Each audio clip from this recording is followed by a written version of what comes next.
Good morning. This hearing of the Subcommittee on Nutrition entitled The Next Farm Bill, SNAP Technologies Modernization will come to order. Good morning once again. Welcome to everyone to today's Nutrition Subcommittee hearing on SNAP Technology and Modernization. Thank you to everyone for taking the time to be here, especially our four witnesses. As many as you know, our committee has conducted a thorough review SNAP over well, at this point, over the past 2.5 years.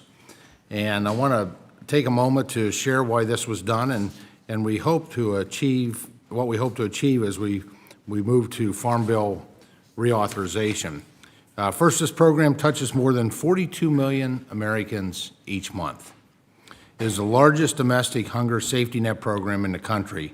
So we have a responsibility to ensure that we evaluate how this anti-poverty program is serving those it intends to help. Second, we need to get the policy right. As we approach the upcoming Farm Bill, it's critical we understand opportunities to amend and improve the program to properly account for the changes that come with our evolving technological world. Now, this hearing's purpose is to discuss technology and modernization of SNAP, including areas to enhance program integrity, streamline delivery of services, and improve the customer experience and ease administrative burdens. Today we'll hear about two distinct systems SNAP state agencies utilize to determine program eligibility and issue benefits. On the issuance side, Electronic Benefits Transfer, or EBT, is an electronic system that allows a recipient to authorize the transfer of their government benefits from a federal account to a retailer account to pay for products received. It's important to note that the transition to EBT completed in 2004 represented a tremendous step forward in improving the program's integrity, administrative efficiency, and customer service.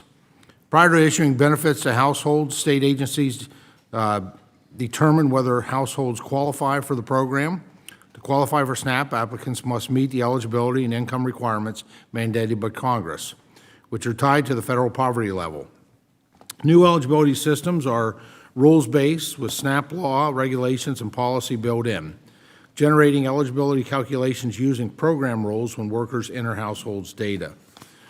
Most states also rely on integrated eligibility systems, IESs, which determine eligibility for SNAP along with other benefits such as Medicaid and TANF. In addition to EBT and eligibility system modernizations, many states and counties are working on improving the experience of SNAP households through enhancements to their business processes and customer-facing technologies. Now, these and other technology initiatives combined with data-driven business process improvements can enhance administrative efficiency at the state level while making the process of applying for SNAP benefits more streamlined for households in need. I want to thank all of our witnesses for sharing their time and their expertise. I look forward to hearing from experts in EBT, eligibility systems, customer-centric business processes, and technology applications, and about how the evolution and innovation within those arenas helps us to improve the efficiency of this important program. Now I recognize my friend and colleague, Mr. McGovern, our ranking member, for his opening comments. Well, thank you, Mr. Chairman, and I want to thank all of our witnesses for being here today, and I'm pleased that we have the opportunity to discuss SNAP technology and modernization as we prepare for the next Farm Bill. You know, modernizing our IT infrastructure to increase efficiency and improve access to benefits is certainly an important goal, one that I strongly support. It's great. You know, there is, we could constantly find ways to make improvements. And we know that there are some issues out there. I cringe every time I hear a story about, you know, a mother who is working 2 jobs and trying to raise a family who ends up going to a grocery store and for whatever reason there's a glitch and her EBT card doesn't work and she can't buy her groceries. I mean, that is something that should not happen, and especially with all of our advanced technologies, it shouldn't happen, and we certainly need to find ways to improve that. But I should also point out that a lot of the IT improvements that are moving forward, just like many other improvements we've discussed in our over 21 hearings on SNAP in this committee, cost money. and I'm deeply concerned about the availability of additional resources for SNAP, given the devastating budget that President Trump released a few weeks ago. You know, the president's budget, in case you forgot, cut SNAP, our nation's first line of defense against hunger, by $193 billion. That's a 25% cut. What baffles me about the White House proposal is it attempts to gut a program that is working. And that's what we've learned, by the way, in the 21 hearings that we had here. It is one of the most efficient and effective federal programs that we have. It helps to alleviate poverty, promote long-term health, and lessen hunger in communities all across this country. In our hearings, we've heard from witnesses, both Democratic witnesses and Republican witnesses, about the power of SNAP and our anti-hunger safety net. We learned that the current benefit level, which averages to be about $1.40 per person per day, is inadequate and certainly should not be cut. Among a number of other important points, we learned that supporting innovations in the program, creating evidence-based programs, and good case management takes well-funded federal investments. You know, President Trump's own Secretary of Agriculture, Sonny Perdue, told this committee last month that SNAP is, and I quote, "a very important, effective program," end quote. He told us that there was no need to dramatically reform the program because, quote, "you don't try to fix things that aren't broken," end quote. Now, I agree with Secretary Perdue on those points and encourage President Trump and his OMB Director Mick Mulvaney, our former colleague, to listen to the experts when it comes to SNAP and other anti-hunger programs. In all of the hearings, we haven't heard from one witness who suggested cutting SNAP.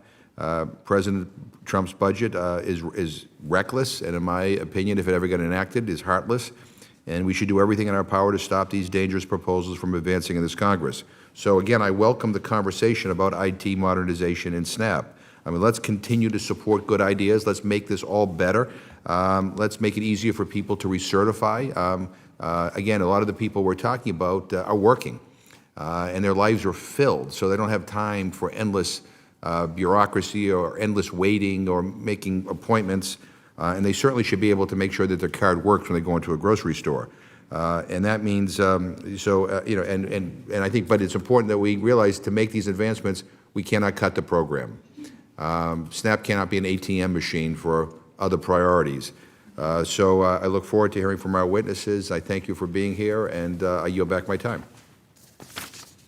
I thank the gentleman. The chair would request that other members submit their opening statements for the record so the witnesses may begin their testimony to ensure that there is ample time for questions. And I'd like to welcome our witnesses to the table. We were joined by Mr. Jason Boswell, Vice President of Program Management of Conduent out of Sandy Springs, Georgia. Mr. Steve Matheson, Senior Vice President of Network Relations, First Data, Washington, D.C., Ms. Vicki Yates Brown Gleason, Secretary, Kentucky Cabinet for Health and Family Services, Frankfort, Kentucky, and Ms. Lauren Aronson, Assistant Deputy Commissioner, Office of Business Process Innovation, Human Resources Administration, New York, New York. You see the lights in front of you. All of the members have received your written testimony. Thank you for that preparation ahead of time. Well done. And so we're going to proceed with 5 minutes of oral testimony. You'll see when you be a green light, when it gets to yellow, it gives you basically a minute left, and when we get to red, I would just ask that at that point wrap up whatever current thought or statement that you're in the middle of. And then we'll proceed after all 4 members of the panel have presented your oral testimony, then we'll do a question and answer opportunity at that point with the members. So, Mr. Boswell, please begin when you're ready. Good morning. On behalf of Conduent and myself, I would like to thank the committee for the opportunity to speak with you today to discuss SNAP technology and modernization as it applies to the services we provide or influence. Conduent is the world's largest provider of diversified business process services with a tremendous focus on public sector services for each level of government, federal, state, and local.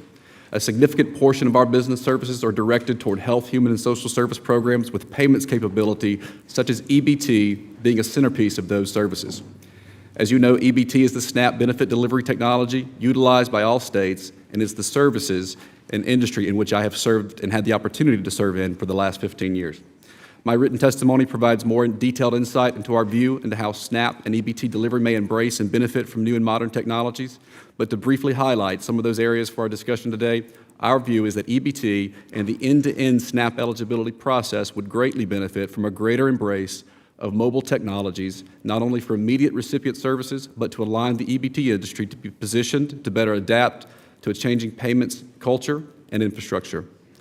Mobile solutions for EBT processors, such as Conduit, can not only provide customer service on EBT accounts, but can be a vehicle for program communications, education, and incentive for healthy and nutritional choices.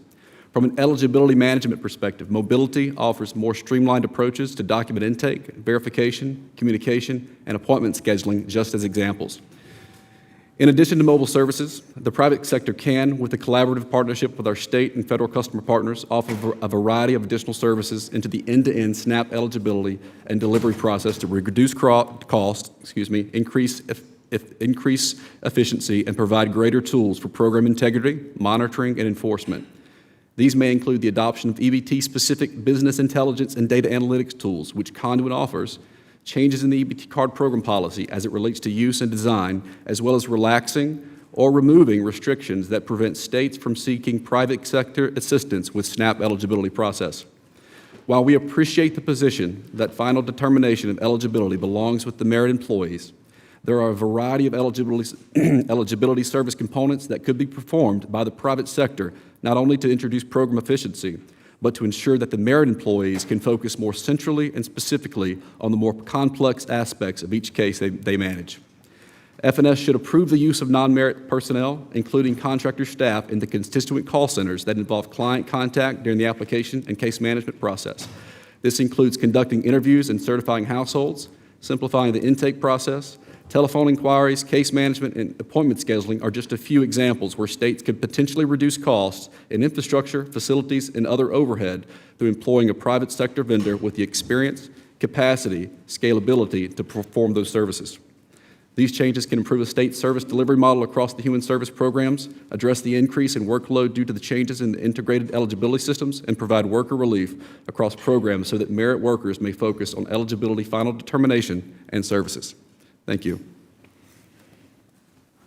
Mr. Boswell, thank you so much for your testimony. Mr. Matheson, go ahead and proceed with your 5 minutes when you're ready. Good morning, Chairman Thompson, Ranking Member McGovern, and members of the committee. My name is Steve Matheson. I'm the Senior Vice President of Network Relations at First Data Corporation, and I'm pleased to be here today on behalf of myself and my company and appreciate the opportunity to share with you our perspective on the modernization of the SNAP program. By way of background, First Data sits at the center of actually global electronic commerce. We serve approximately 6 million business locations and 4,000 financial institutions around the world, and we facilitate the secure routing of card transactions between those two constituents.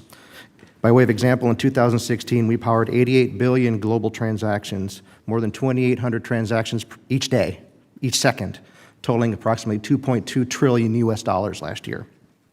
First Data's role in the SNAP system is to enable retailers to accept SNAP cards in their stores and ensure that each transaction is routed to the appropriate state for both the authorization and settlement process. As we think about the future of SNAP and the desire for a more modern system, technology availability comes immediately to mind.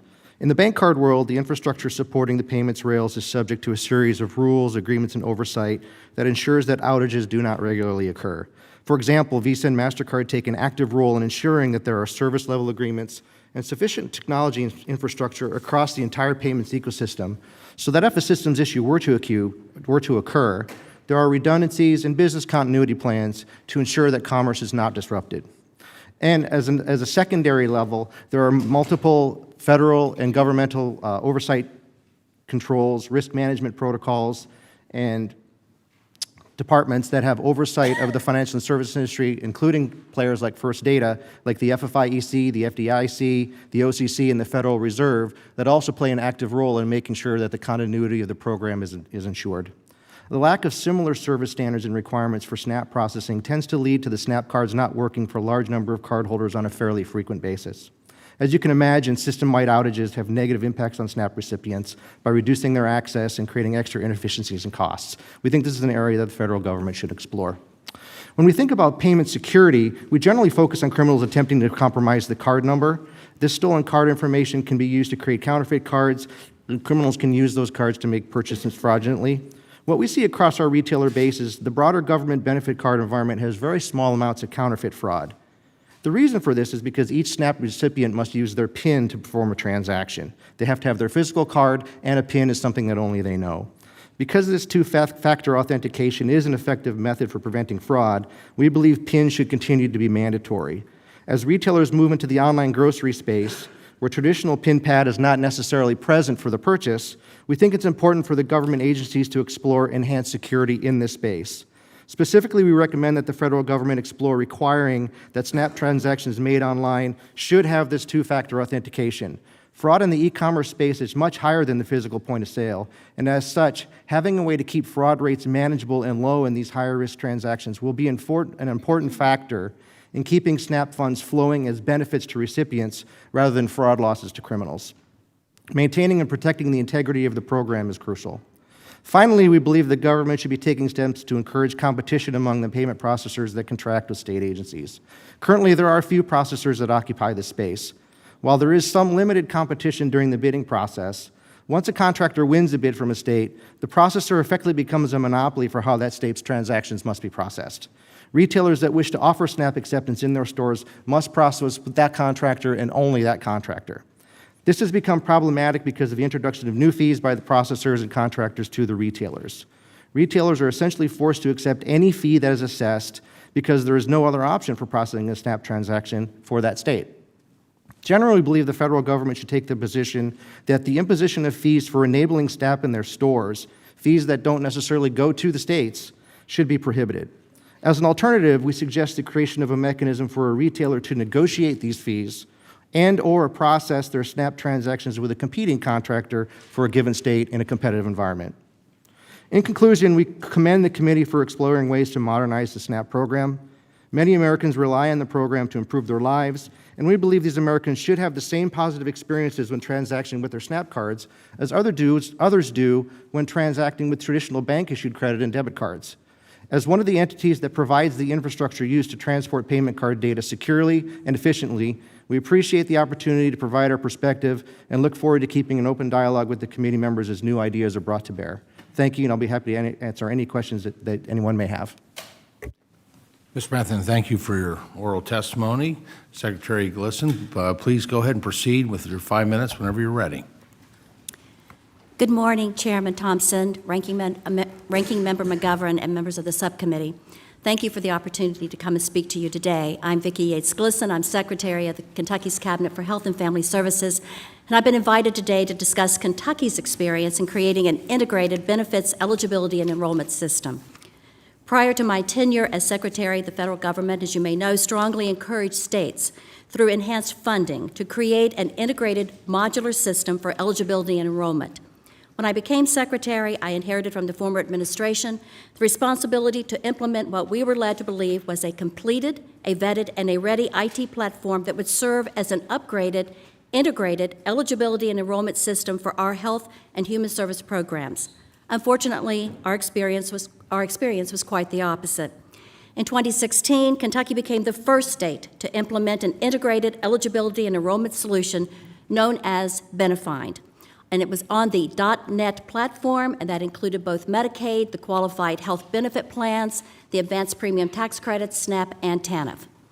Implementation of this experimental system was not without significant challenges. We were only able to achieve our goal of an integrated eligibility and enrollment system through reactive changes to resolving issues as they arose.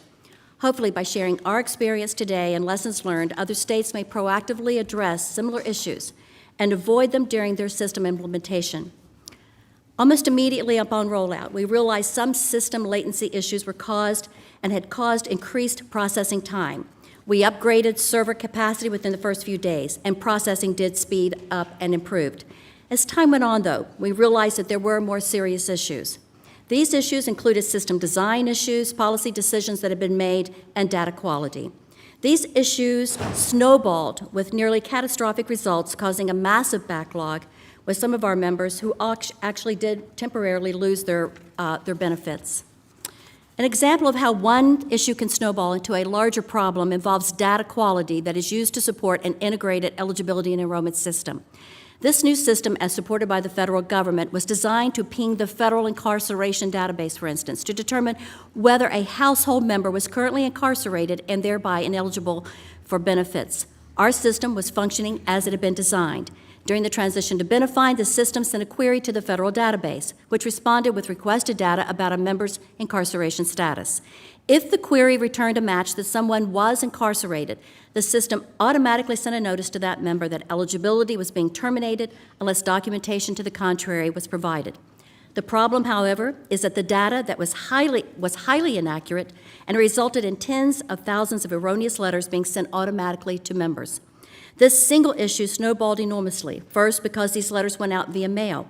There was a time lag in the state, with the state being able to get feedback that there were erroneous letters out in the state. By the time this issue was identified, we had already passed the point where returning to the former eligibility and enrollment system, the legacy system, now is no longer feasible.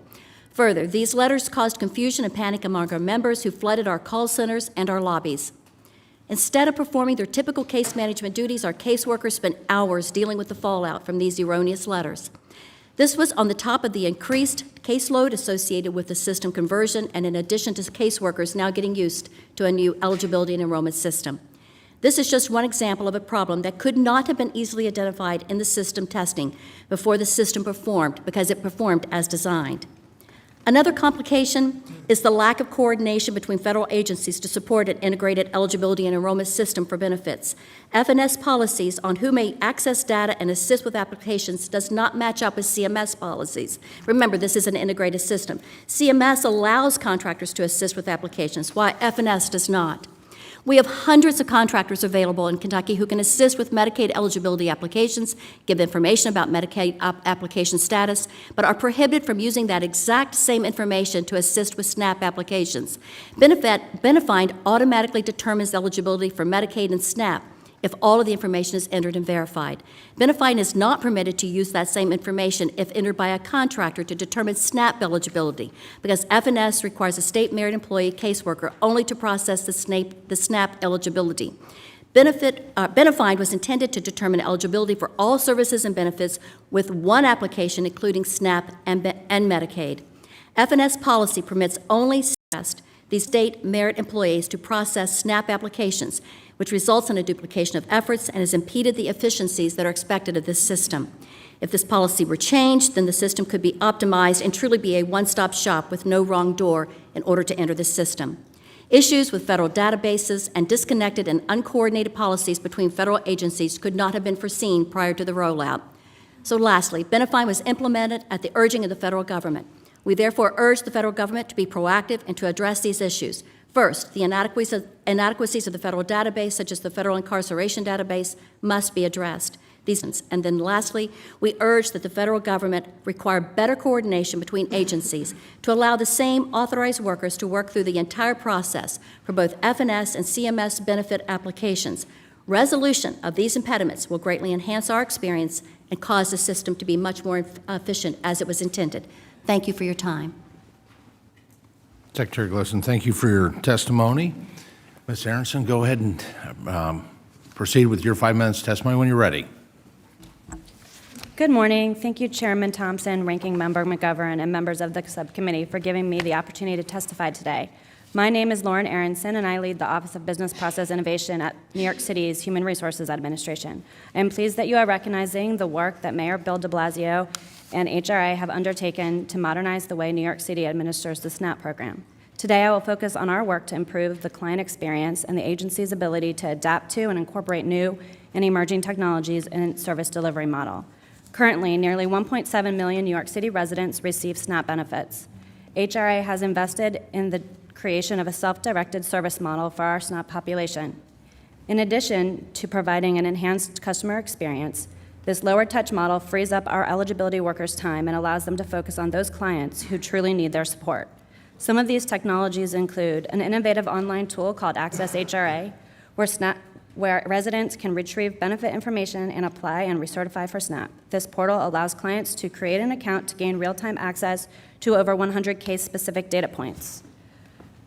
Additionally, clients can make limited changes, view e-notices, and opt into text message and email alerts. As of this month, there were more than 300,000 HRA online accounts for SNAP households. Using a USDA grant, HRA launched a self-service mobile app to give clients the ability to use their mobile device to better manage their cases on the go. The app allows clients to utilize their mobile device to capture and submit images of SNAP eligibility documents to the agency and allows us to leverage innate mobility tools such as push notifications, mapping, and calendaring. HRA uses an iterative design approach and techniques such as A/B testing as a way to put the user first and allow us to optimize the functionality of these apps. Clients have downloaded this app over 112,000 times and uploaded over 1 million images. For those clients that prefer to transact with us in our centers, we provide a suite of self-service tools, including self-service check-in kiosk, PC banks to use Access HRA, and self-service scanning. In an effort to simultaneously address improving the client experience and increasing worker efficiency, in 2016, HRA implemented a new call center for recertification eligibility interviews. This new operation takes advantage of a waiver from the USDA and allows clients to conduct SNAP eligibility interviews on an on-demand basis, rather than waiting for a scheduled interview. This is an improvement for our clients as well as an efficiency improvement for workers who no longer call to schedule and reschedule interviews.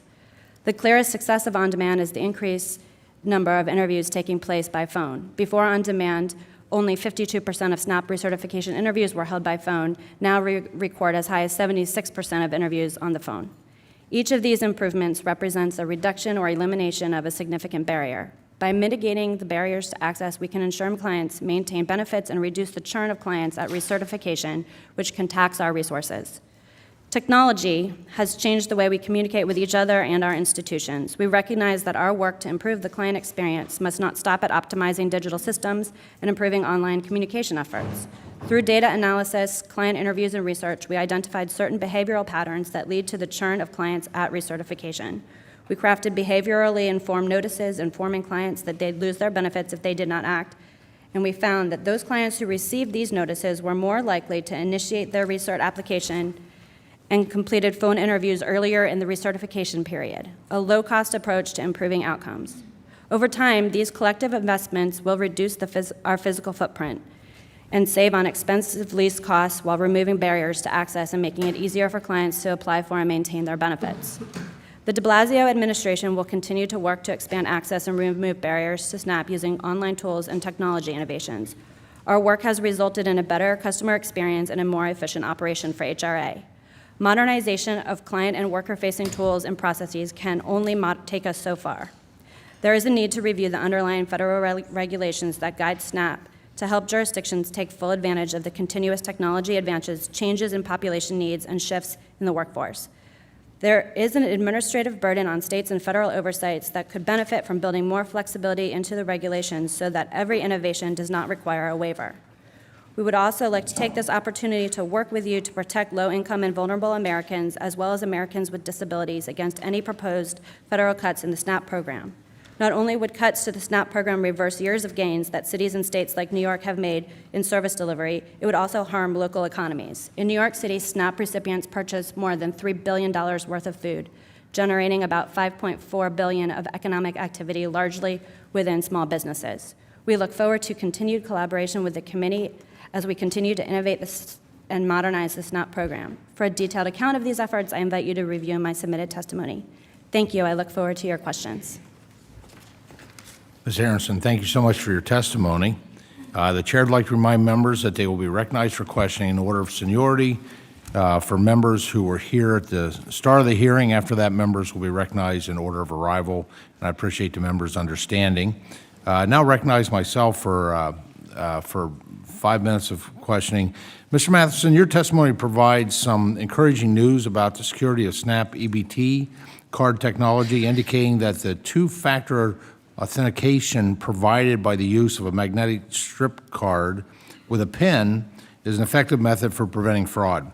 However, you also indicated that there's still room for innovation with regards to secure two-factor authentication in situations where the card is not present, such as online transaction, e-commerce. In situations where the card, well, my question is, how might we accomplish this in SNAP so that we can maintain both access for recipients and the integrity of the program for different types of transactions? Yeah, thanks for the question, Mr. Chairman. So as we think about what's happening out in the retail marketplace, right, as these physical grocers start to provide online services, whether it's online shopping or providing remote delivery in the home, where the cardholder and the benefit recipient doesn't necessarily go to the physical location, the card simply isn't present.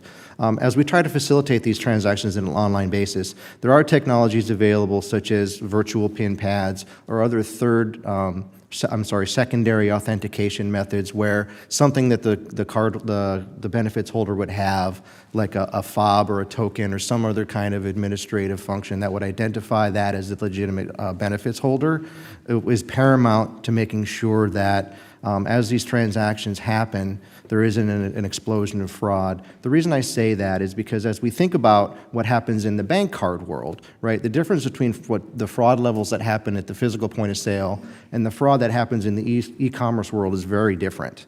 Because of this authentication, when you're in the store, I have the ability to look a person in the eye. I have the ability to extract a PIN from them that authenticates that they know that they're the legitimate cardholder. But in the e-commerce space, those two ingredients are not necessarily available. I don't get to see the person, and they don't actually have a credential that authenticates that they're the person that's authorized to use that card. So making sure that these kind of second-factor authentication technologies go along for the ride as we start to deliver SNAP benefits into the e-commerce space is going to be very important to make sure that that fraud does not occur. Thank you.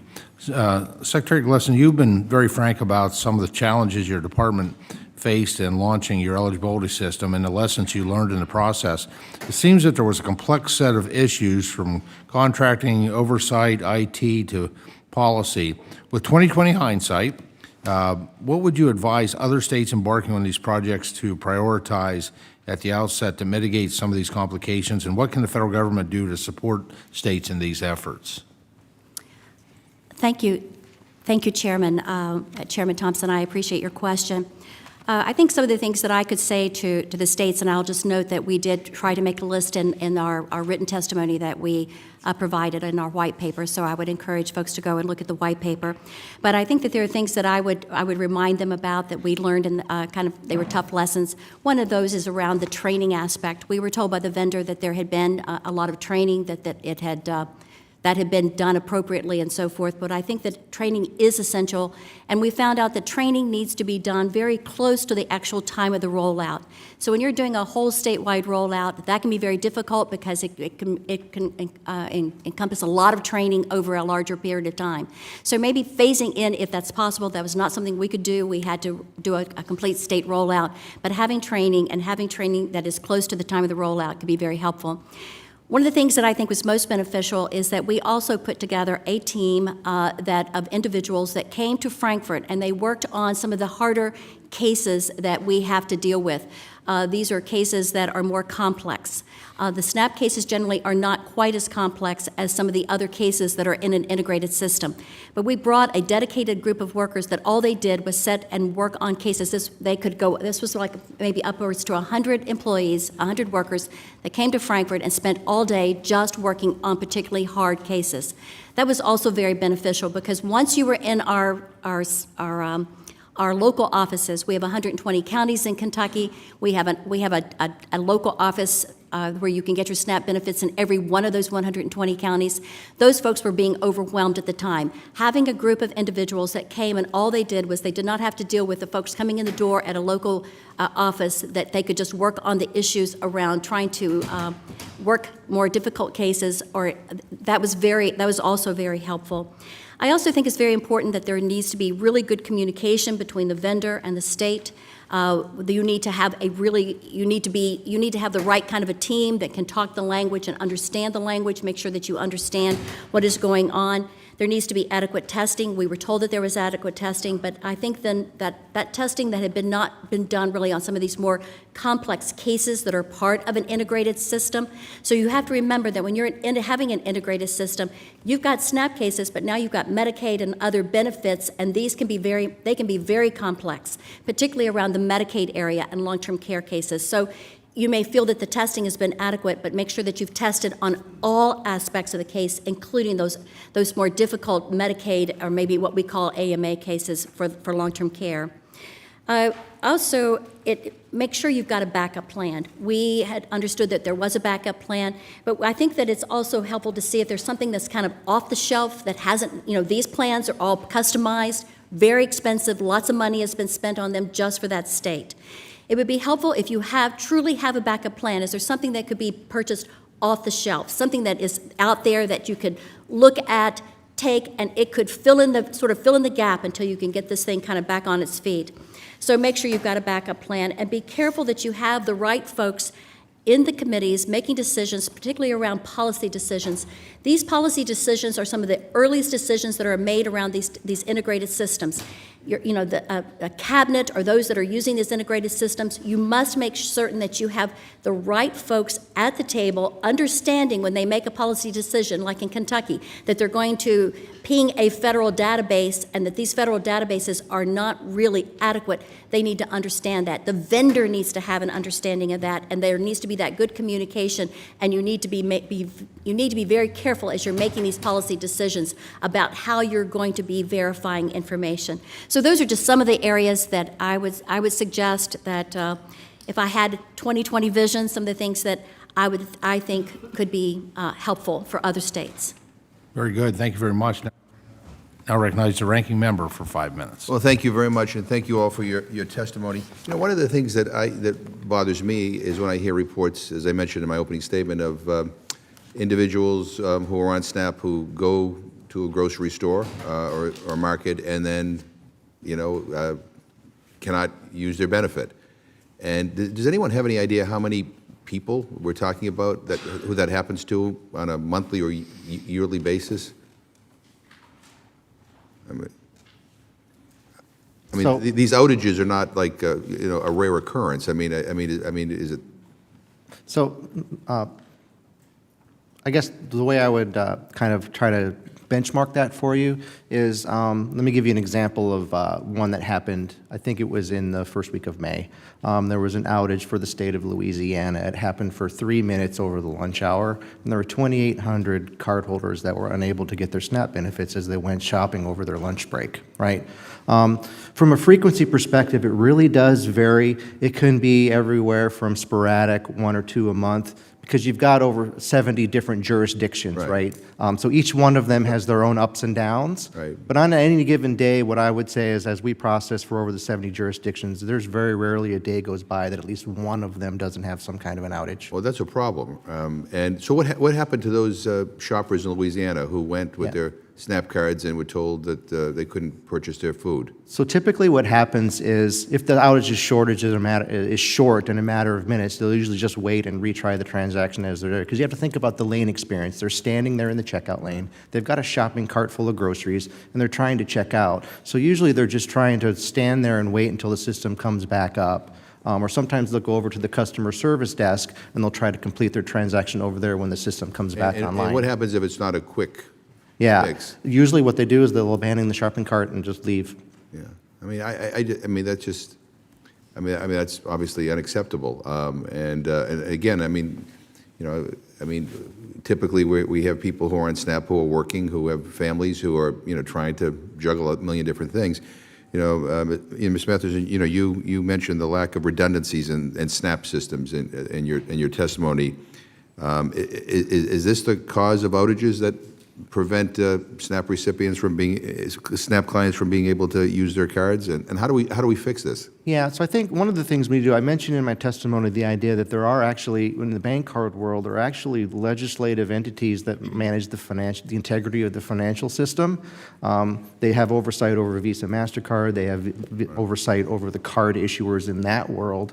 And they actually have oversight of First Data. While we're not a financial institution per se, since we process approximately 10% of the GDP through our systems on any given year, they do come in and they monitor us. So there's oversight around what are our risks risk management policies? What are our oversight and controls over redundancies? What are our business continuity programs? And so we're required to kind of have all those policies and procedures in place and be able to document what we're going to do in such an outage.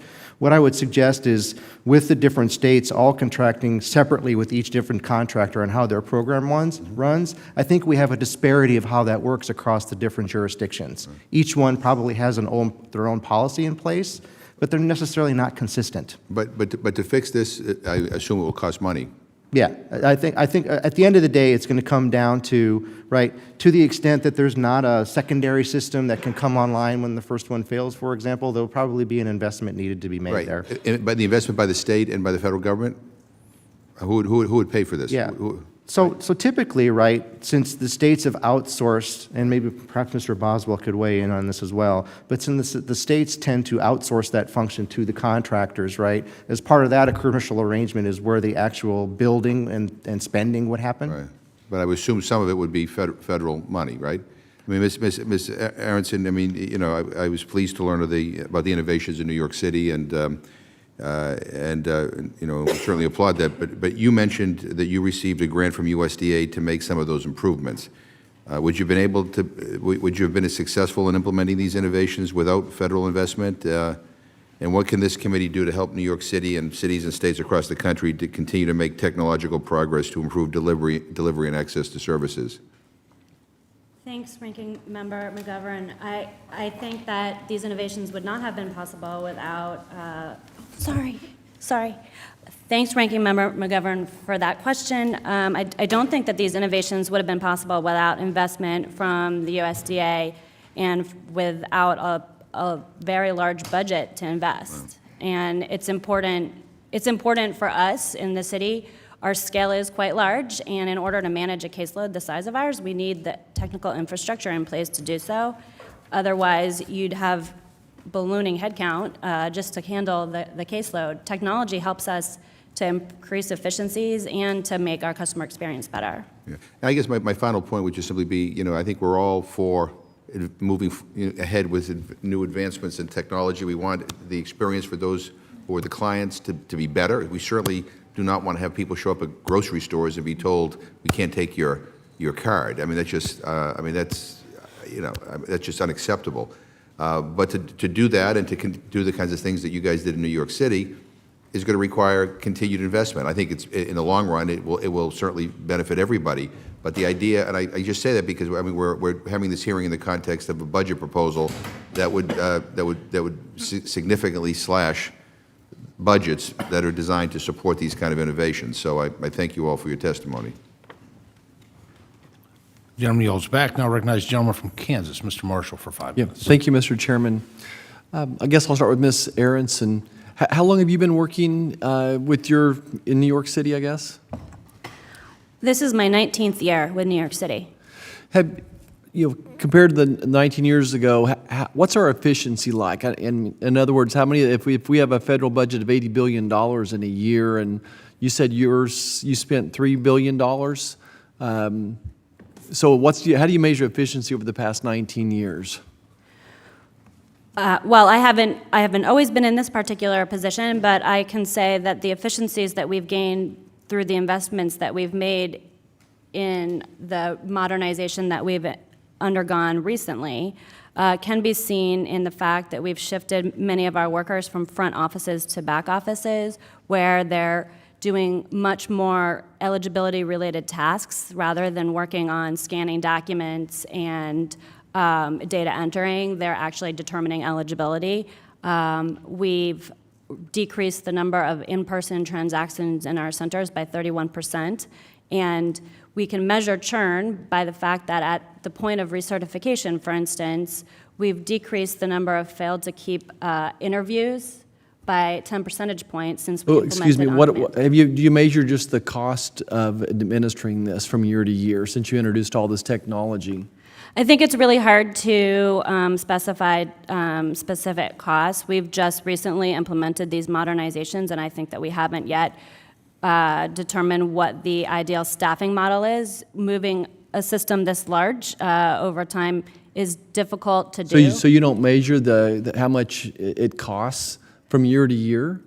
We certainly do measure that, and I can get you more specific data, but I don't Has there have- been improvement in it, you think? Well, I've seen improvements in the outcomes for our clients, and I've seen improvements in terms of the number of transactions that we've needed to complete in center But not versus the on the cost. phone. As Secretary, how long have you been in your position? I've been in my position since December of 2015. 2015. Do you have any idea if your efficiency's improved any? I mean, is this the cost to administer the program? Has it improved in the past 5 years and 10 years with all this technology we're introducing? I don't have the numbers in front of me about whether we could quantify that for you. From anecdotally, I would say that there are some improvements that we have seen. We have been able to cut down on our overtime. Whenever I came into the cabinet, out in the counties, most of those counties were on overtime, so we've been able to slash the overtime that they're using. We are seeing some reduction in staff, so we are seeing some efficiencies. I will tell you that there are, and I think that the chairman asked me this question, and I don't think I really quite got a chance to answer that and follow up on your second part of that question, which is how could you help us so we can get some of those efficiencies?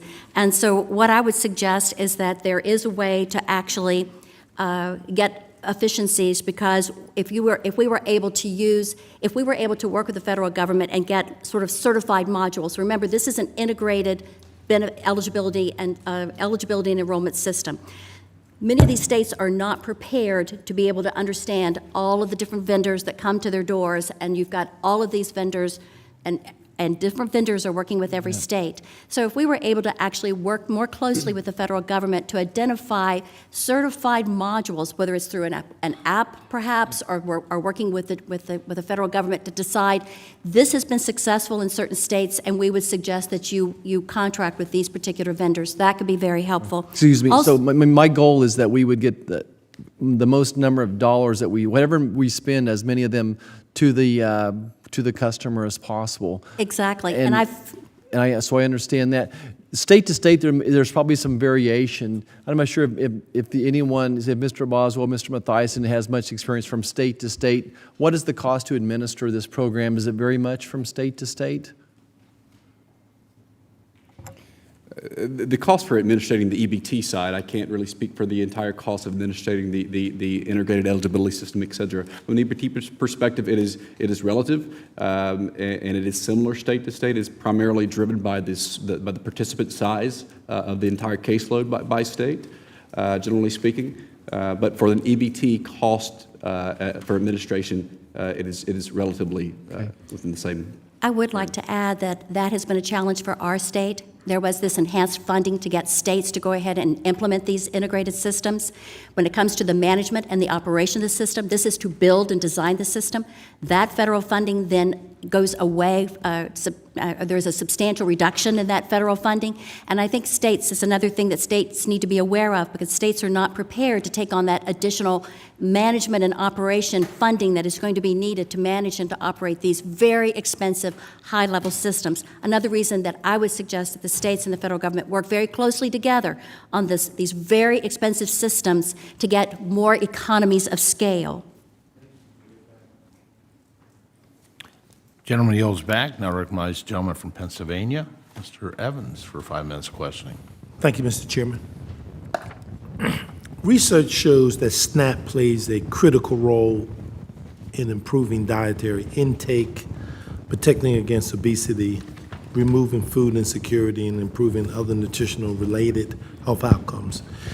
Therefore, as we head into consideration for the Farm Bill expiring next year, what would you set forth as the top issues for our consideration for SNAP modernization as we move towards the Farm Bill? And I'll start with Ms. Hayes from New York and then go down. Thank you, Congressman. I think one of the most important things to consider in the Farm Bill is allowing SNAP to have access to the same federal data hub sources that Medicaid does. I think increased third-party data sources for eligibility determination both results in efficiencies for the agency as well as for faster processing time for clients to get their benefits. I think that further investment in other innovations such as mobility and online tools, improve access to the program for folks who are working and unable to get to centers during work hours. I also think that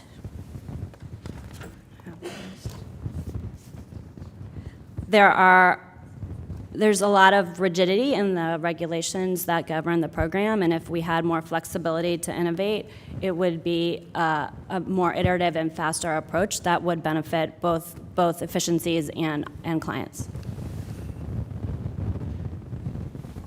Yes. Yes, sir. I also think that it would be helpful if there was better alignment of policies. I think it goes to some of my comments earlier. If we could have, since you've got many, particularly with integrated systems, you have both CMS at this time and FNS that are involved. I must compliment the FNS people. They worked very nicely with us and tried to help. But we need, it would be helpful if we could have an alignment, particularly for programs that are now moving toward maybe work requirements. So Medicaid may be looking toward a work requirement. SNAP has a work requirement. We need alignment around definitions. We need alignment around terms. Whenever you've got two different agencies, two different entities working together, it would allow us to be able to address these issues more seamlessly. If there are exceptions or if there are requirements that could be required across the board for all of these benefit programs that then allow us to be able to streamline them for an integrated system. For instance, I'll just use the recertification issue as an example. For Medicaid, you go back for recertification once a year. It's a passive recertification every 6 months. But for SNAP, you actually have a stronger recertification process. So again, if we could have an alignment around the rules that are impacting all of these benefits that are now going to be offered on an integrated system, it would have helped tremendously. And actually setting up a more formal collaboration between the two agencies, both with FNS or the U.S. Department of Agriculture and CMS or HHS, because states are at a loss. We work with agriculture, we work with CMS, but we can't help bring alignment. So if there could actually be a group that whenever you're looking at these integrated systems and you're going to have benefits that are going to be offered on one system, a formal group that we could work with, that we could go to, and they can then run those traps of working with both of those systems and working out the issues that may affect both agencies. States are at a loss to be able to do that on their own. Thanks for the question. I guess as we think about the future and what's going to be happening in the next Farm Bill, what comes to mind, I would just echo what I've touched on in my prior comments, which is focusing on the alignment of the performance and the system availability, I think, is going to be key. Making sure that card holders and benefit holders that need to redeem their SNAP benefits can redeem them seems paramount. But also, as you think about cybersecurity and as the marketplace is changing, right, how do we protect and maintain the integrity of the program? How do we make sure that as these benefit holders try to use their benefits in these new places, that they aren't disadvantaged and they can redeem their benefits when they need them, where they need them, and how they need them? And maintaining the security of that to prevent fraud, I think, is paramount. Thank you for the question. Reemphasizing a point from my opening statement, I think reviewing the restriction on non-merit employees, the allowing of non-merit employees to participate and assist the states in the end-to-end eligibility process for things they are restricted from performing today is a key item that should be considered in review of the next Farm Bill. Give an example of some of those things where the vendor community could step in and assist the state with today that they're not allowed to, or should be basic telephone inquiries, document scanning and indexing, application submissions and registrations, et cetera. To get kind of a simple example, there are a number of integrated eligibility systems across the United States for Medicaid and SNAP. In many of those instances, we have the opportunity, Conduit does, and grateful for that, to be able to provide the customer service or customer care component for that integrated eligibility system. When a call is received by Conduit for the purposes of Medicaid, we're able to self-service that call, help that individual, one call, one resolution in many cases. But when that same phone call from that same recipient comes in from that is a Medicaid recipient but also is a SNAP recipient, seeking assistance, we're unable to, as a non-merit employee, assist that individual to the fullest extent. We're often having to transfer that particular call to a merit employee or a state employee or a state help desk, where they are, in many instances, attempting to manage a large call volume themselves, attempting to get to clients quickly. In those instances, the vendor community could step in, assist those individuals with a one-call resolution for starters, but also take off some of the burden of states to have to maintain those infrastructures, those capabilities to service large call centers, as just an example. Thank you, Mr. Chairman. And I strongly agree with Mr. Boswell's comments. That was part of my testimony, part of our white paper.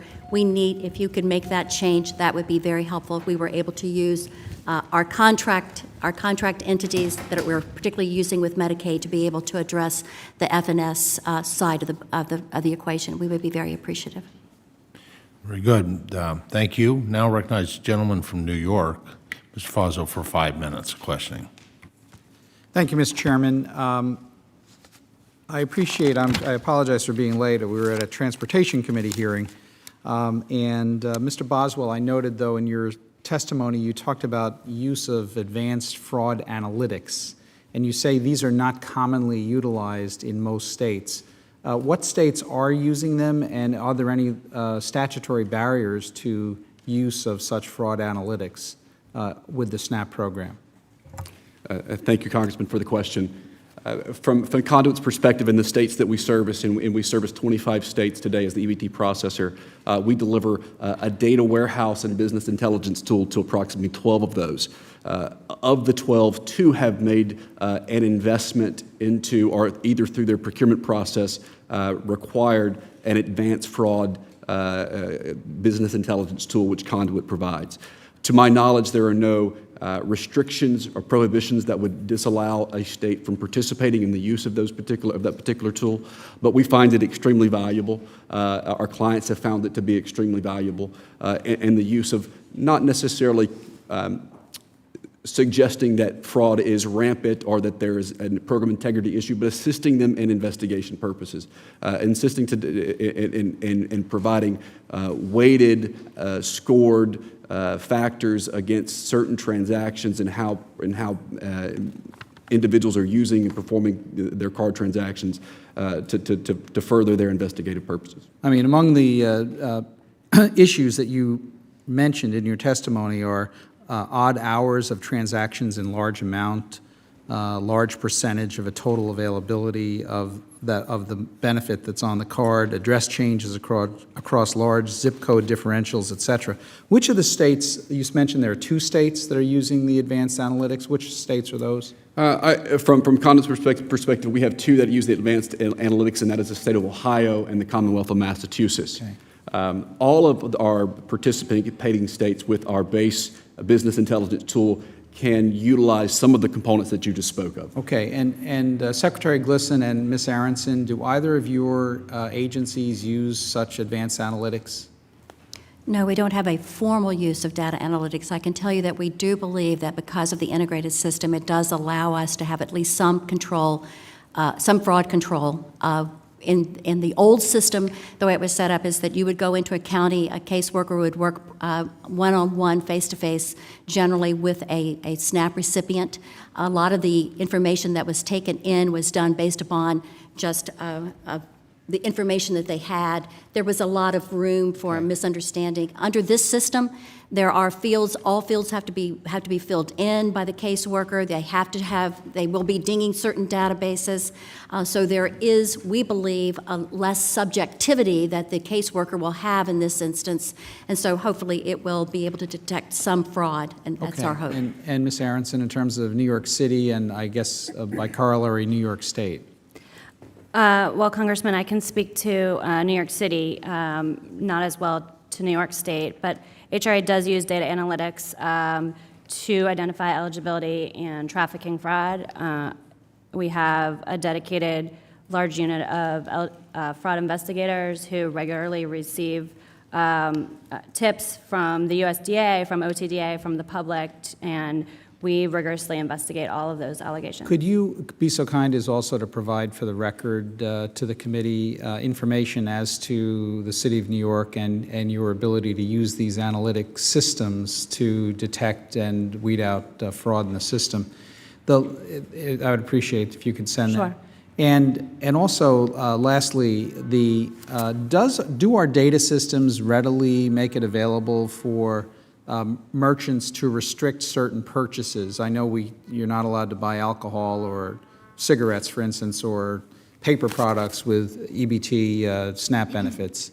How easily would New York City, for instance, from your vantage point, I know you sought a few years ago to have a demonstration to restrict the use of soda purchases with food stamps, and the Obama administration rejected that. How easily would you be able to implement such a thing with your merchants in New York City if we gave you the authority to do that? Well, again, I can speak from New York City's perspective. Of course, our state holds the contract for our EBT provider, and so it's likely that they would need to answer how easy it would be for them to implement that. And I'm happy to follow up with them as well. Very good. Thank you, Mr. Chairman. Gentleman yields back. Now, please recognize the gentlelady from North Carolina, Ms. Adams, for 5 minutes. Thank you, Mr. Chairman, and Ranking Member McGovern, and thank you to the witnesses for your testimony today. Food insecurity and poverty are persistent challenges for many communities in North Carolina's 12th district that I represent. SNAP is a vital part of the solution to many of those issues. Last year, more than 142,000 people received SNAP benefits in my district. States across the board, including North Carolina, are implementing or considering new technology for their SNAP programs, and these modernizations have huge impacts on districts like the one I represent. Ms. Gleason and Ms. Aronson.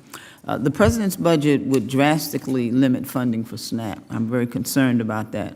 It would also result in a decrease in the funding available for technological improvements for SNAP. So if these budget cuts are implemented, what do you think the outcomes will be for your programs and for other states like North Carolina that have modernized their eligibility systems or are interested in doing so?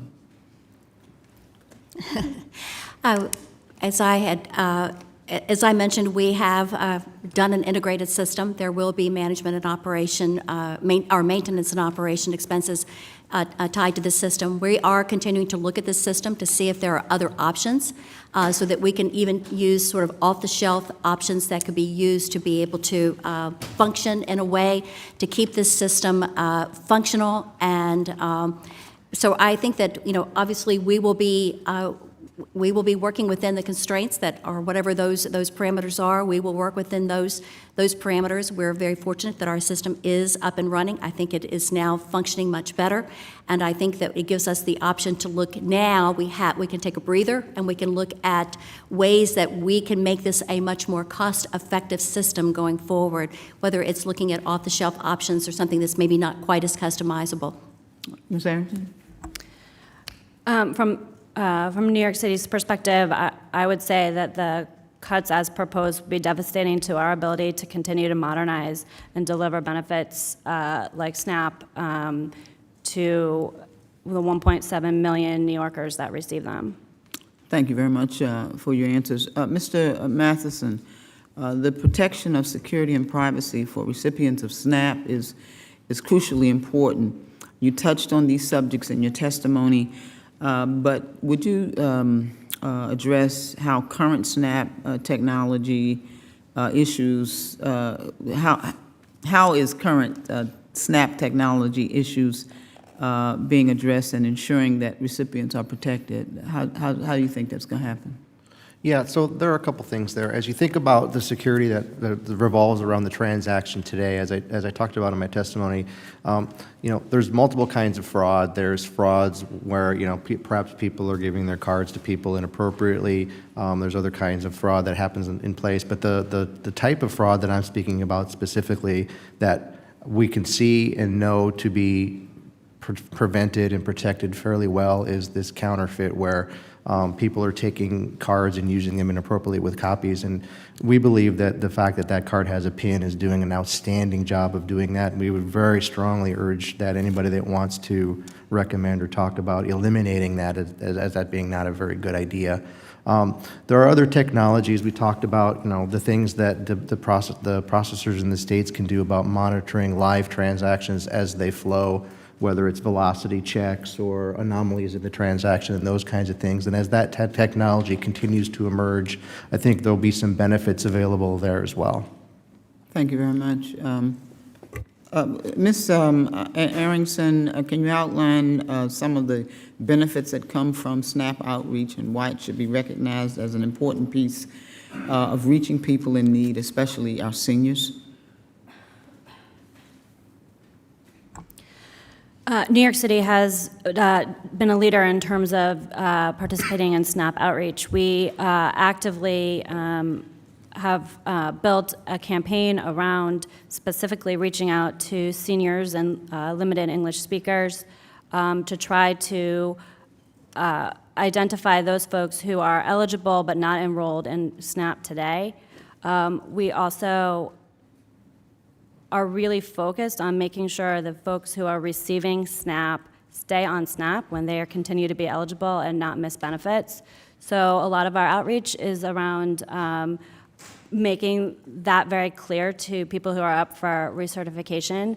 I think one of the most innovative things that we do for SNAP outreach is to send our employees out to many CBOs to actually enroll people in the SNAP program at those locations. In some cases, people feel more comfortable in their community locations than coming into a center, and we've been a leader in developing those types of programs. Thank you very much. I'm out of time. Mr. Chair, you're back.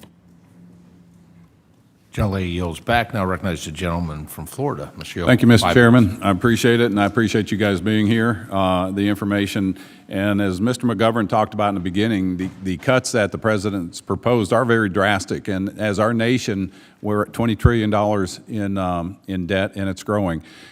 Austerity measures are coming, and we want to make sure that the programs that get cut are the ones, they're cut efficiently. And we want to make sure that the programs are there for the people that truly need the benefits from these nutritional programs. That's our ultimate goal here. But I think this is a sign of some things coming, unfortunately. We saw what havoc the sequester cuts had on our nation and on our military readiness. And so as we go forward, we want to get the most efficient use of these programs into the hands of the people that need them. And I want to do a backdrop here on a question I want to ask. A relatively new offering for SNAP benefit recipients is the mobile apps to view programs, balances, transactions, and enable card holders alerts. Mr. Boswell's company has a mobile app available for both the Android and the iPhones.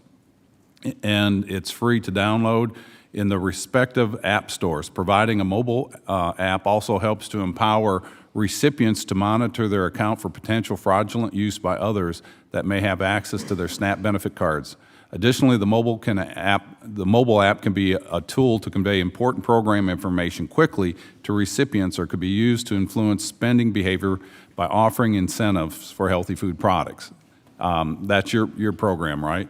Yes. The question is, and this is for the group,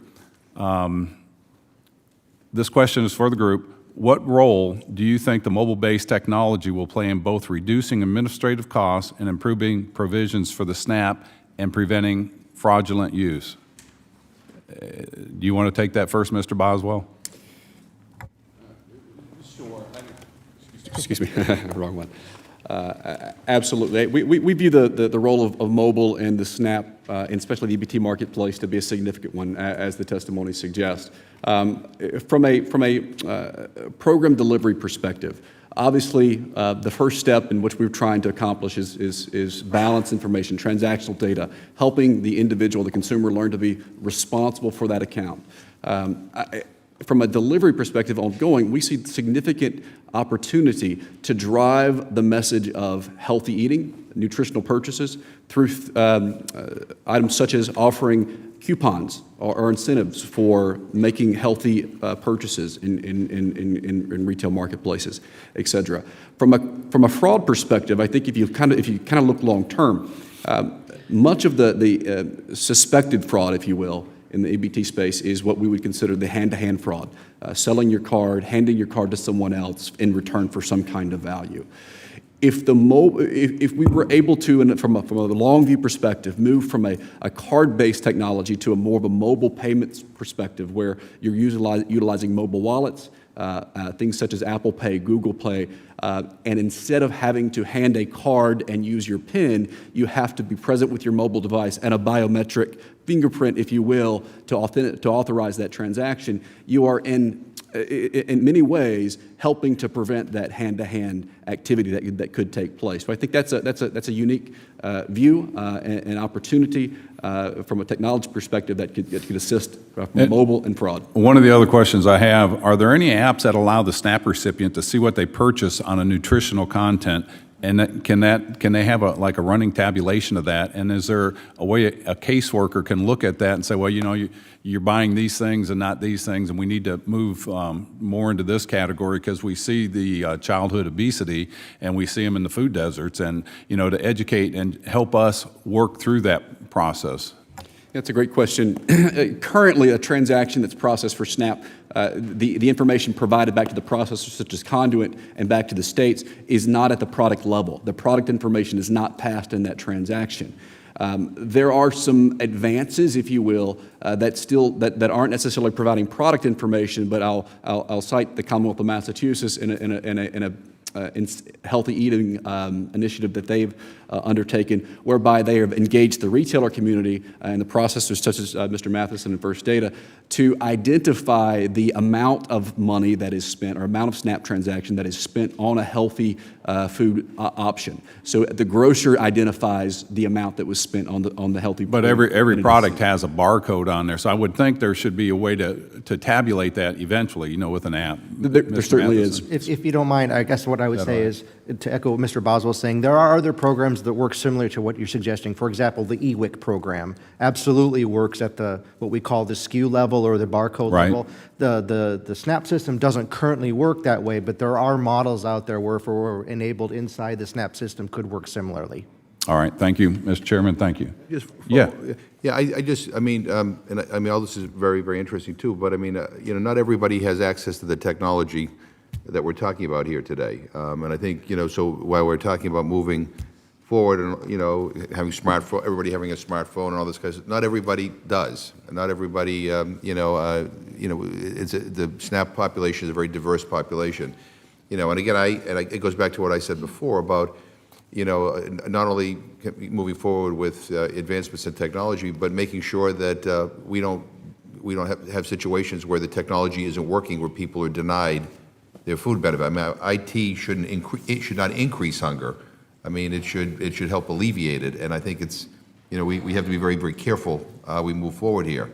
Mr. Chairman, can I Generalization. ask him something? Your time that has expired, but go ahead. I would be happy to talk to you, and maybe that's something we should look at incorporating to make sure people have that, because the whole goal is to get people eating, to have the benefits there, and also to make sure they're eating properly. And that may be something that could be incorporated. Okay. Gentleman's time expired. Now recognize the other gentleman from Florida, Mr. Lawson, for 5 minutes. Thank you, Mr. Chairman. Welcome, committee. Madam Secretary, the President budget required the state to pay 25% of the SNAP benefit, for the percentage by 2023. The cost share will be $9 billion to the state of Florida over the next decade. I sent a letter along with some of my colleagues to the governor and asked him how would he handle the cost shift. As a state legislator for almost 3 decades myself, I saw what the state must do to make these programs work.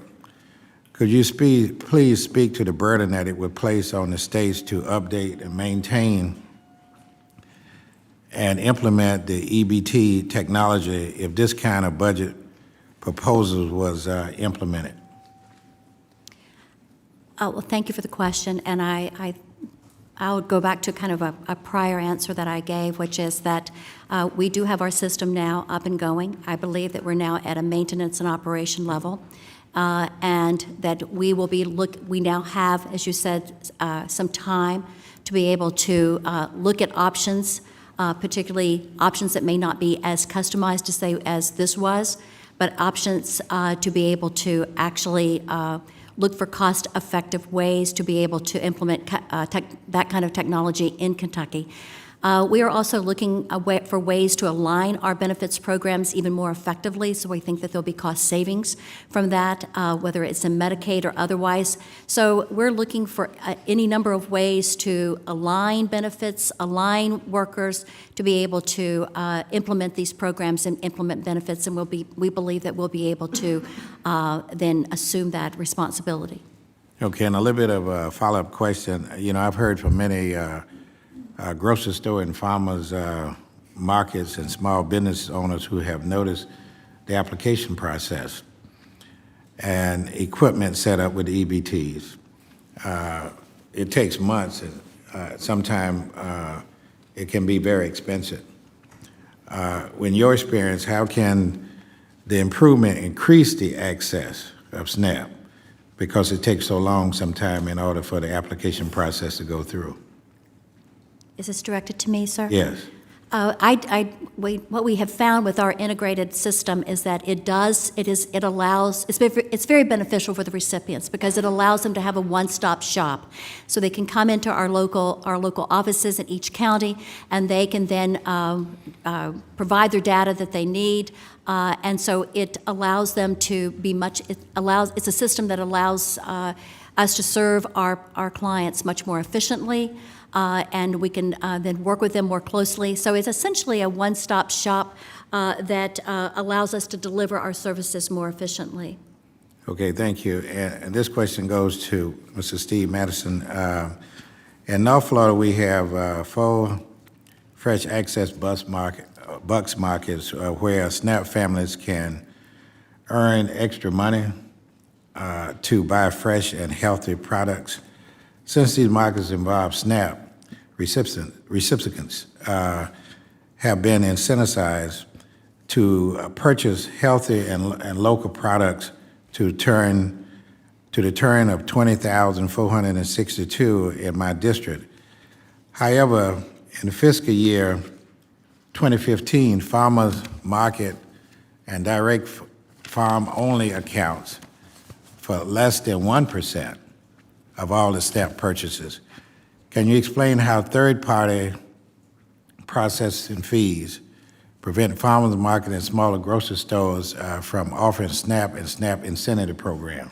Yeah, so I guess the way to kind of think about that is as, smaller and mid-sized businesses, as you're referring to, try to engage in this space. We touched briefly on the burden in the process to get enrolled and get up and running, right? The idea that now kind of a pay-to-play scenario where I have fees in order to become a SNAP recipient and provide these benefits that I want to provide can be a barrier.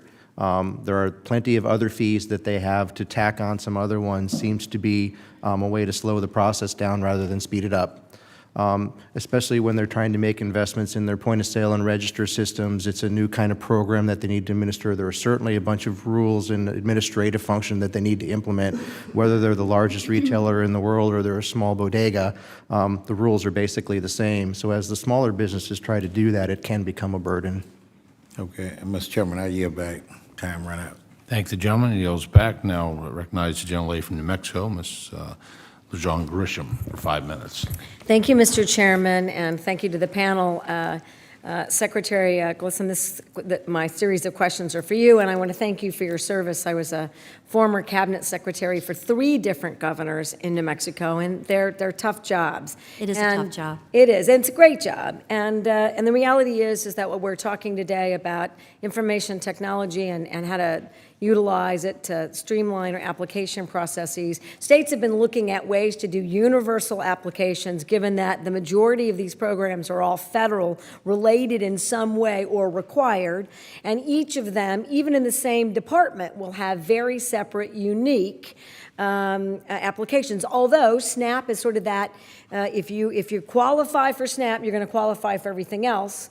That's been the case for a long time, and yet most states in the country still do not have either universal or integrated application processes. And we have changed technology systems since technology was around for states, in the 90s, any number of times to try to get at that. So I applaud your efforts and agree that that is what we need to do, but I have some concerns. And as you're, I'm sure, aware that in your state, in Kentucky, 25,000 households wrongly received letters telling them they were no longer eligible for SNAP when we rolled out Benefind. Rhode Island had a similar problem when households were wrongly denied of food assistance, so much so that the ACLU filed a lawsuit. And you may or may not know that as I highlighted your state and Rhode Island, let me tell you about how New Mexico is doing, and it's not something that's very positive. And in fact, the former Undersecretary Kevin Concanon said that, and I quote, "New Mexico was the most fouled up SNAP program in the country." Now, I would really like, in the context of this hearing, to disagree, but I cannot. I think actually he's very right about that. And given that we rolled out a new technology system called Aspen that was really intended to help us process faster, but also in an effective way, we got a backlog. And in order to address the backlog, the Human Services Department was adding assets so that you didn't have to meet the enhanced timeline, right, for folks who needed emergency assistance. So now we have a consent decree again, a court order, a special master. It's going to be very expensive for New Mexico to get out of that mess, and they need to. We want folks who are clearly eligible, not only for SNAP, but for everything else, to be eligible and get the benefits that they need. And as we talked about, that integrated, or I talked about, in universal applications, that if the SNAP application doesn't work, then I've got trouble with Medicaid and general assistance and LIHEAP and everything else. So what I'm worried about is that while we're moving forward, I'm not sure that USDA or FNS really has the resources to do both technical assistance and oversight. Are you concerned that that may also be an issue, as states should be investing in enhanced information technology to streamline and make more effective and make more reasonable our application processes in general? Well, I want to make sure I understand your question. If your question is do the states need to work and align more closely with the federal government before we roll out these systems, I would agree.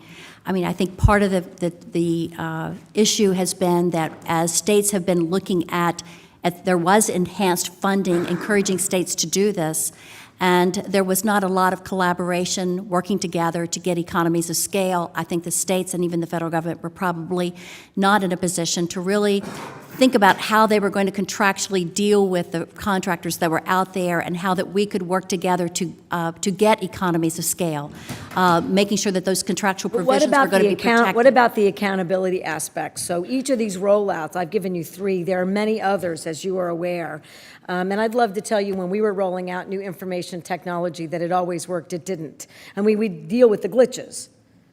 But I'm worried about the accountability factor, and mostly in federal government, Mr. Chairman and Secretary, as you know, the architecture platforms, here are the contractors, they don't really have the expertise to tell you what things to look for and when it goes wrong, or then to fix it, to help you, both with resources and, as I said, guidance. So I would agree that there are times that I think they learn on the states and they're there on the job learning on the states. I agree with the accountability piece. I mentioned something about, I put that actually in our white paper. What we have done at our cabinet is that, maybe this is the lawyer in me, the health lawyer in me, we have gone in, we have looked at our contracts, we have beefed up our contracts, we now have very strict terms. And what I would like to be able to do is even to work closely with the federal government so that we work together to come up with a template contract because these are joint, it's got both federal funds and state funds into these integrated systems. But we should be aligned in what we expect to be able to get from the vendors. So I would like to work together to have template contracts. I think they should be strengthened. These are very high-level, complicated contracts. For instance, I know that I was told that with our Release 5 on our Benefine, there were about 5 million lines of code alone in that one release. States need to understand how important that is whenever we're contracting for these high-level kinds of services. And So I would Secretary, I'm like to be way out able of to work time, and together. the chairman's being very generous because it's just us guys here, and what can he do? And I appreciate that.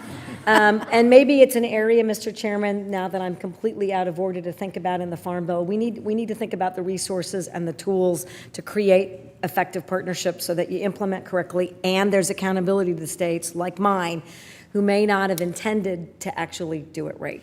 I see these as partnerships. It's a partnership. I brought up the issue a little earlier about even trying to make sure that whenever this is a modular system, if we understand what the federal government has in mind when they're talking about, what do you think is a certified modular system that we can then integrate to?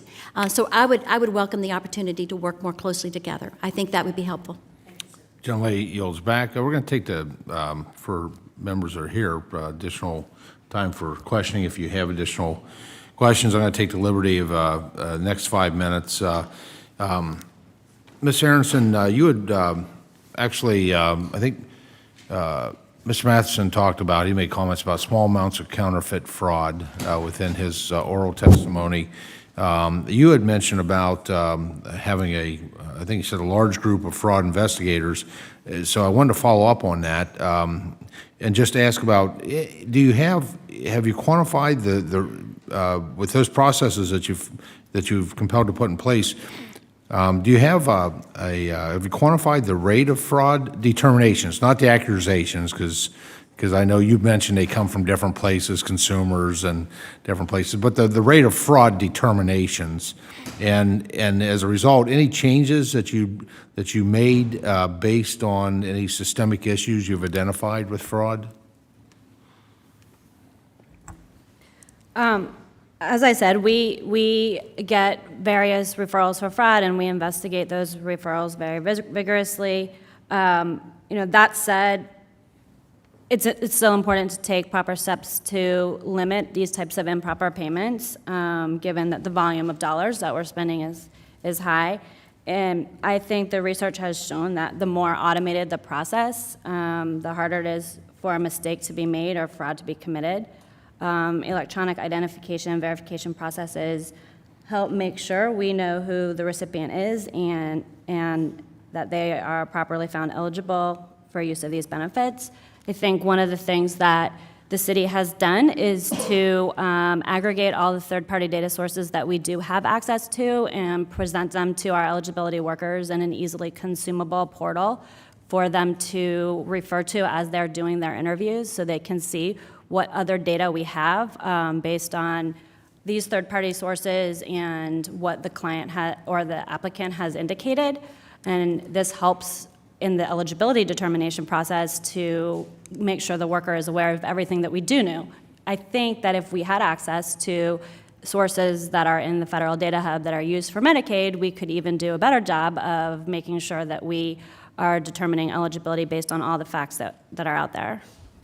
Very good. And just if there's something you could submit for the record, if you have an opportunity to look at what some of those incidental issues that your investigators find, I think that's helpful as we work, because we want to make this effective and efficient. We certainly want to make sure that we're putting the food resources in the stomachs of the folks who need it, and to maximize that. Obviously, fraud is an issue, although I think our hearings have shown that the incidence of fraud has been relatively low, which is very affirming. That's not to say we don't have a fiduciary responsibility to always monitor and always being vigilant with the taxpayer resources. So Absolutely, happy to appreciate provide that. it. Appreciate it. I want to follow up. Because I don't think this, your testimony mentions behaviorally informed reminder notices. I love how that sounds. I'm not quite sure what it is, but I love how it's, having worked in behavioral health, it just, all things come to mind of what that could be. Can you speak more to the development of these notices and more to what these notices include? And then also, what other examples of behavioral patterns leading to churn, a word that I just recently learned, has HRA identified? Well, thank you, Chairman. We have worked really hard to identify what points of failure there are in the process that clients fall off of our caseload. Clients missing benefits because of failure to recertify is no good for them, but it also causes them to come back to us and have us to determine eligibility again. So specifically, we crafted a behaviorally informed notice to remind people that they need to call us for their on-demand interview. And what we tried to do there was to sort of reframe this eligibility moment as one of loss. If you do not do this, you will lose your benefits. And that incentivizes folks to action, as it turns out, more than just your standard government notice saying it's time to recertify. We also articulate the steps more clearly and use more clear iconography to sort of lay out the 3 easy steps to recertify. And we found it to be effective in encouraging folks to take those actions. We also use behavioral economics principles on our online application, where we, instead of necessarily using the standard line, all information needs to be provided that is accurate or else punishable by law, we randomly assign other types of statements to see if we can encourage full and honest submission of data. For instance, did you know that 9 out of 10 New Yorkers receiving benefits also have earned income?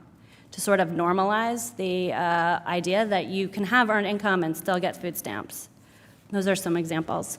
Very good. Mr. Boswell, the state integrated eligibility systems and EBT systems are closely linked, and both systems need to be working properly for SNAP households to receive the right amount of benefits at the right time each month. What happens if one of those components fails, and are there fail-safes in place? Yes, sir. Thank you for the question. Absolutely is the answer. There are fail-safes, I think, on both sides. I can speak to a couple of them and give a few examples.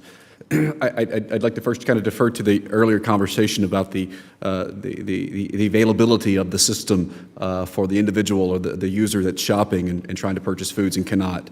From a conduit's perspective, as an EBT processor, obviously 100% availability of our services is what we strive for on a daily basis. To measure that, however, to ensure there is some accountability and some oversight into that, each of our contracts are monitored against a service level of availability of over 99.95% availability, measured on a monthly basis. That being said, we obviously strive for 100%. From a systems unavailability perspective, as Mr. Matheson referred to earlier, that can happen at any point downstream in an EBT transaction. It does not necessarily indicate that the processor itself was unavailable.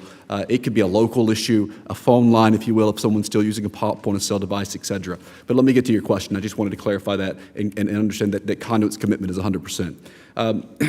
If there's a failed component, first I'll give an example from a state's eligibility side, and this is a very simple one.